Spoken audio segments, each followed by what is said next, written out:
Terjebak satu malam yang indah. Bab 044. Itu tidak penting sekarang. Yang sekarang harus kamu tanggung jawabkan adalah bayi. Anak. Dia darah dagingmu. Riko memejamkan matanya rapat. Rahangnya kian mengeras seiring giginya yang bertautan menimbulkan suara gemeretak ngeri. Dan Mama Nenti tak kalah sengit. Wajahnya merah dengan dada yang naik turun dengan tangan yang mengepal kuat. Riko menarik nafasnya panjang. Setelah membuka matanya, dia mengusap kasar wajahnya. Lantas beristighfar panjang dan kasar. Nenti mencebik seraya melipat tangannya ke dada. Kalau Mama begitu yakin itu bayiku. Oke, minta Ana untuk tes DNA secara real. Katakan padanya, kapan dia akan melakukannya. Aku akan datang meluangkan waktuku untuk itu. Tegasnya. Dan sekarang, bisakah Mama pulang? Aku capek. Aku baru dari rumah kakaknya Ernia, yang baru saja meninggal dunia. Aku butuh istirahat, kalau Mama mau, besok aku ajak Mama ke rumah Ernia. Mama akan tahu, betapa bayi itu sangat mirip denganku, ujar Riko. Setelah menahan amarahnya, dan dia berhasil meredam emosinya. Cih, kakak apa? Mana punya dia keluarga? Aneh kamu, cibir Mama Nenti dengan wajah mencelos sinis. Riko tertawa lirih. Lantas mengayunkan langkahnya menaiki tangga untuk menuju kamarnya. Kalau Mama tahu Gladys Amanda, penasehat pernikahan yang terkenal itu. Dia kakak kandung Ernia, ujar Riko seraya berlalu meninggalkan sang ibu yang tercengang. Mendengar kalimatnya. Apa? Hahaha.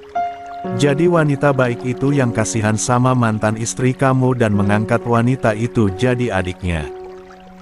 Lantas mengaku-ngaku jadi adik kandung, lucu-lucu. Gelak Mama Nenti yang terbahak mendengar pernyataan dari Riko. Pria itu berhenti di ujung tangga lantas menggeleng menatap sang ibu. Setelah menghela nafasnya, Riko berkata, Mama baca saja berita di koran. Atau, coba cek sosial media. Kalau enggak, coba Mama nyalakan televisi. Beritanya sedang gencar. Biar Mama tahu, siapa yang Mama bilang bibit bebek bobotnya enggak jelas itu. Brak. Riko membanting pintu kamarnya setelah dia masuk ke dalam kamar. Sementara Nenti terpancing rasa penasaran. Dengan kata-kata Riko, dia gegas menuju ruang tengah rumah anaknya itu. Menyalakan televisi yang menempel di dinding. Lalu duduk di sofa. Menatap dengan serius layar datar yang memenuhi dinding ruang tengah itu. Matanya membulat, saat berita yang Riko sampaikan benar adanya. Terlihat, Ernia yang duduk terpekur dengan wajah pilu mendampingi jenazah sang kakak berpelukan dengan seorang wanita tua yang sedikit mirip dengan Ernia. Berita ulang, yang saat Nenti melihatnya. Ernia sudah beristirahat di salah satu kamar di rumah sang kakak ipar. Kalau kakaknya saja orang terkenal, artinya keluarga Ernia bukan keluarga biasa. Iya, kan? Gumamnya lirih. Matanya terus memantengi layar datar di hadapannya. Mencari berita yang masih mengulangi berita tentang kepergian Gladys pagi tadi. Glek. Getir sekali ludah yang Mama Nenti telan saat melihat penampakan rumah megah milik Awan, yang bahkan lebih mewah dari rumahnya, juga rumah Riko. Bagaimana tidak? Awan memiliki usaha sendiri yang memang sudah berkembang pesat. Sejak dia masih melajang. Belum lagi perusahaan warisan sang ayah yang dialah pewaris tunggalnya. Dan masih ada usaha lain yang tidak tersorot publik. Iya, yang Nenti lihat adalah background Awan, suami dari Gladys Amanda. Tidak mungkin. Nenti menggelengkan kepalanya. Sementara matanya masih fokus dengan layar televisi di depannya. Tangannya memegang remote control. terus mencari berita-berita yang menayangkan semua pemberitaan tentang Gladys. Tapi, tidak ada yang menjelaskan bagaimana hubungan antara Gladys dengan Ernia. Yang membuat Nancy semakin penasaran dengan yang Rico katakan. Hingga semua acara usai, tak ada yang membuatnya greget dan begitu yakin dengan hubungan Ernia dan Gladys. Sehingga hatinya masing sangat bimbang dengan kenyataan yang baginya sangat gamang. Tapi, rasa penasaran menyelimuti hatinya. Jika tak dekat, untuk apa Ernia sampai menunggui jenazah bahkan hingga mayat itu usai dimakamkan? Aku akan mencari tahu, gumamnya lirih. Dia membuka ponsel pintarnya, mulai men-scroll layar, dan mencari berita-berita yang memang sedang tersebar luas dan menjadi trending topik. Seorang penasehat pernikahan yang selama ini hanya tersorot publik seorang istri pengusaha muda. Ternyata memiliki keluarga yang terpisah darinya sejak mereka bayi. Tapi sayangnya, keluarga tersebut enggan diwawancarai untuk mendapatkan informasi yang lebih lengkap. Apa aku takziah saja ke sana? Ah, mana bisa. Bahkan aku tidak terlalu mengenal Pak Awan. Siapa sebetulnya Ernia? Mama Nancy terus berpikir, bagaimana agar dia bisa mengulik semua informasi tentang mantan menantu yang selama ini dia benci itu. Rasa penasaran membuatnya terlupa, hingga larut masih berada di kediaman Rico. Keesokan paginya, Rico terkejut saat tercium aroma wangi masakan khas ibunya dari arah dapur. Dia berjalan menuju ruangan itu dengan kening berkerut. Lantas mencebik saat melihat sang ibu sedang berperang dengan perlengkapan dapur miliknya, yang dulu adalah kepunyaan Ernia. Mama masih di sini, tegurnya, seraya menarik kursi dan duduk. Mama semalam mau pulang tapi kemalaman. Ngomong-ngomong, apa acaramu hari ini? Bertemu putraku, itu rutinitas harianku sekarang, sahut Rico enteng. Cih, yakin sekali kamu tertipu dengan bualan wanita sok? Mama bertanya, aku menjawab. Tak perlu mengeluarkan kalimat yang menyebalkan itu. Aku tak pernah memaksa Mama menyukai Ernia. Tapi, minimal jangan selalu memandangnya buruk.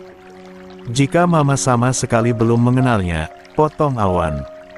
Entah, setiap kali Awan menyinggung tentang Ernia, sang Mama langsung tersulut emosi. Rico sampai heran, di mana letak keburukan mantan istrinya itu.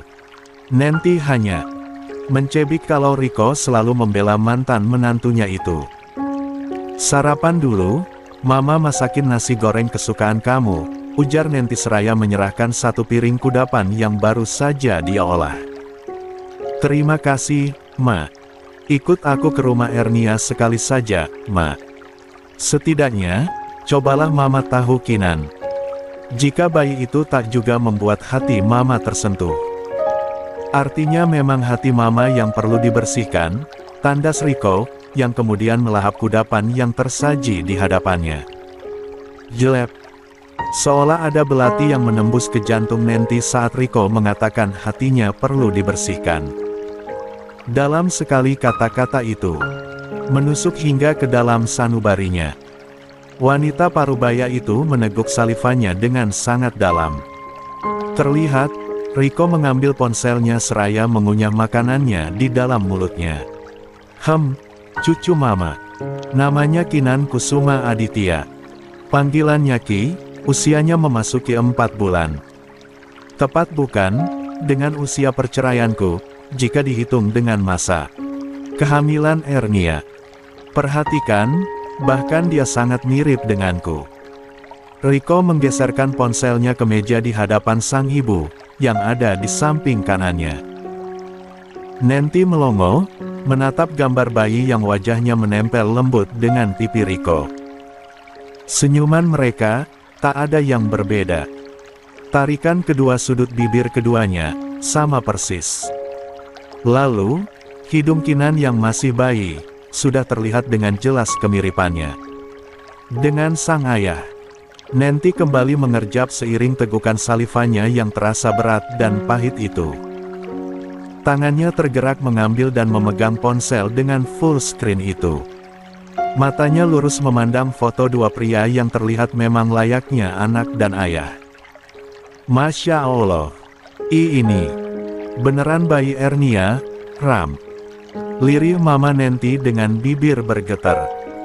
Tangannya refleks menyentuh pipi bayi Kinan yang terlihat gembul dan menggemaskan di layar ponsel itu. Kedua matanya terasa menghangat. Dua sudut bibirnya perlahan naik, membentuk garis lengkung yang mewarnai wajah seorang Mama Nanti.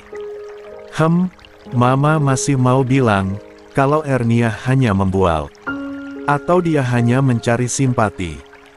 Atau alasan apa lagi untuk semua kebencian Mama.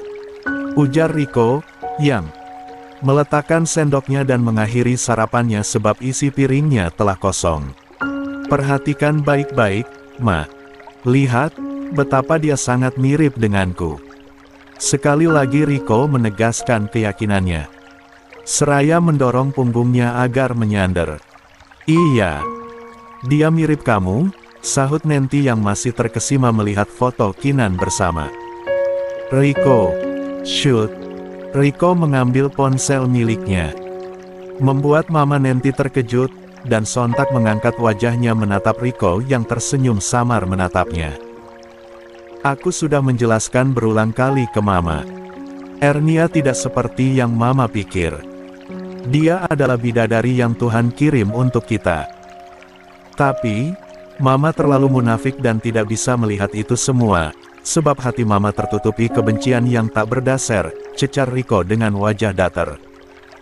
Andai Mama tahu perjuanganku untuk memenangkan hatinya saat itu, Mama akan tahu, siapa Ernia.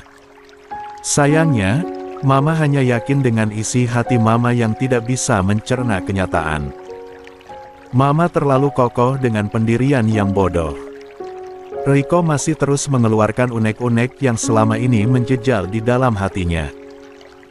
Dan dia pendam demi menghargai perasaan sang ibu, tapi ibunya egois dan terus saja meyakini keputusannya yang terbaik.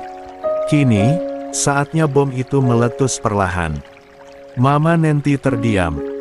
Entah mengapa, setelah menatap dalam kedua sorot bening mata bayi Kinan, hatinya terenyuh, meleleh dan adem. Emosi itu seolah melebur, seperti bongkahan es yang tersiram air panas. Mencair seketika, menghancurkan kebekuannya. Membumbungkan uap dingin itu melayang jauh, melebur membaur di udara. Tak biasanya, Nanti hanya terdiam mendengar semua kata-kata anaknya itu. Tapi pagi ini, dia membisu. Bahkan bibirnya seolah lengket dan terkatup rapat. Menatap betapa antusias Riko menceritakan semua yang Riko katakan tentang mantan menantu yang begitu dia benci. Hanya karena dia datang dari panti asuhan. Sore nanti, aku akan ke rumah Ernia. Sebab hariku seolah hampa tanpa melihat dan bertemu dengan Kinan. Jadi, kalau Mama mau pulang, pergilah, ujar Riko, setelah lelah menceritakan semua tentang wanita yang hingga kini namanya masih terpatri di dalam hatinya. Dan satu lagi, kalau Mama masih kukuh dengan kepercayaan Mama tentang Ana, tolong, minta dia tes DNA secepatnya. Jangan khawatir, jika terbukti bayi itu darah dagingku. Aku akan menjadi ayahnya dengan baik. Berapapun yang dia butuhkan, akan aku berikan.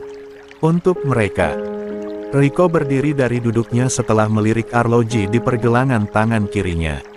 Sekali lagi Riko menarik nafasnya panjang dan menghelanya dengan cepat. Sedikit membetulkan letak dasinya, lantas meraih kunci mobilnya. Dan menatap lekat sang ibu. Aku pergi dulu, Ma. Assalamualaikum, pamitnya, seraya menyalami tangan sang ibu dan menyapa punggung tangan itu takdim. Tap, tap, tap. Langkah Riko menggema di dalam ruangan besar itu. Berjalan keluar menuju ruang tamu, dan hendak keluar rumah besar itu. Rumah yang pernah menjadi istana pertama bagi Ernia bersama Riko dan Aditya. Riko. Nanti mengejar langkah Riko dengan sedikit berlari. Pria tampan nan gagah dengan wibawa yang selalu tersemat di wajah dan penampilannya itu berhenti melangkah. Lantas menoleh dan menatap teduh sang ibu. Sekali tarikan dia menghela nafasnya cepat. "Kenapa, Ma? Jemput Mama kalau kamu mau ke rumah Ernia, ya?" "Mama mau ikut," ujarnya. "Wih." Mata Riko mendelik seketika. Mendengar kalimat sang ibu, Riko sontak berbalik badan menatap lekat wajah sang ibu, yang terlihat gugup dan tersenyum tipis.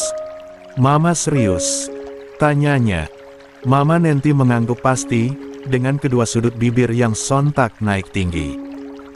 Riko menaikkan kedua alisnya, menatap heran pada perubahan sikap sang ibu. Tapi, dia berharap itu merujuk pada hal baik. "Semoga," pikir Riko. "Oke. Tapi, entahlah, aku jemput Mama nanti." "Bye Ma," ucap Riko yang masih tak percaya dengan sikap sang mama yang tiba-tiba berubah.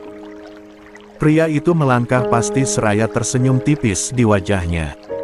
Jika sang ibu benar-benar sadar akan kesalahannya, Riko berharap semoga Ernia bisa kembali membuka hati untuknya.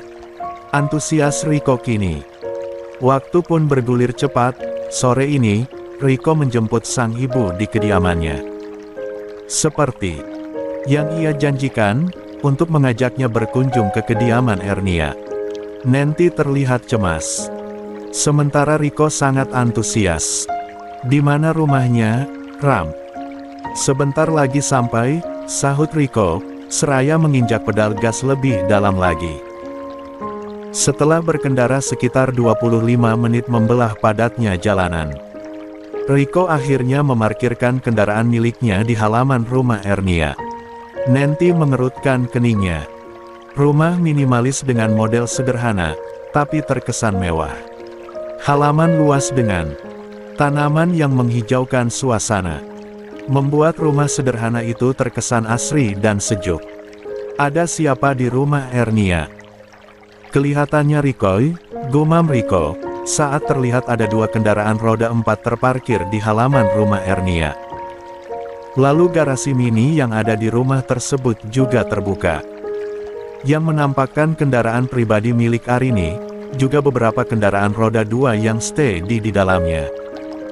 Nanti masih memindai keadaan. Keningnya berkerut, seolah sedang memikirkan sesuatu yang berat. "Kamu yakin ini rumahnya, Ram?" tanya Mama Nanti yang terlihat ragu. "Kalau Mama ragu, Mama boleh pulang." "Naik ojek atau angkutan umum," sahut Riko sedikit ketus. Mama Nanti hanya mendengus, lantas mengikuti langkah Riko dengan sedikit ragu.